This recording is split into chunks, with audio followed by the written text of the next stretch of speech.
астында күңгірт, ортада қурап қалған ағаштар, айнала шашылған салафан пакеттер мен пластик қалдықтарға толы ластанған орманда болған оқиға.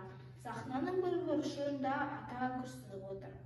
Эх, дүние-ай, бір кездері бұл жерде гүлдер жайнап, өзендер аңсалатын еді. Қазір жердің де, судың да жаны қалмады. Адам баласы өз тамырын өзі шалып жатыр. Сахнаға ақсаңдап, үсті басы кір қожалық түлкі шығады. Оның құйрығында пластик пакеті ілініп қалған. Ата, су қайда?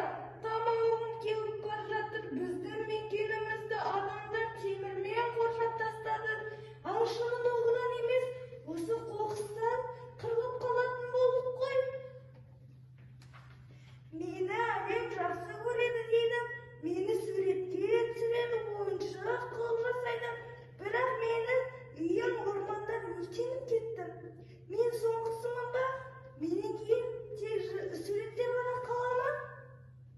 Ата түлкінің құйрығынан пакетті шешіп жатып, кешіріңдерші бізді. Біздікі дегенді білдік те, ортақ дегенді ұмыттық. Кенеттен сахнаға жарық түседі.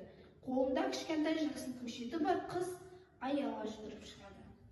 Ата, қарашы, мен таптым. Көл қоқыстың арасынан осындай кішкентай тіршілік иесін тауып алдым. Ол өмір сүргісі келеді. Бұл адам ғой, қашыңдар! Жоқ, қашпаңдаршы. Мен сендерге зиян келтірмеймін.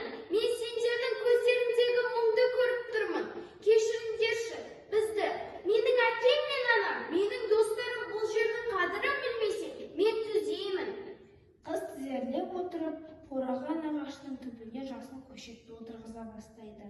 Ата оған көмектеседі. Панда мен түлкі жақындап, таңырқап қарайды. Қараңдаршы, табиғат бізге соңғы мүмкіндігін беріп тұр. Егер жүрегіміздегі мейірім сөнбесе, бұл жасыл желек қайта гүлдейді. Сен бізге көмектесесің ғой? Иә, мен ғана емес, біз бәріміз. Табиғат біздің анамыз. Анасын кім өлімге қияды? Бәрі бірігіп, орман мен суды қоқыстан тазалайды. Су тазарады, жануарлар таза судан шөлін қандырып отырып су ішеді. Қыз бен атаға өздерінің алғысын айта бастайды.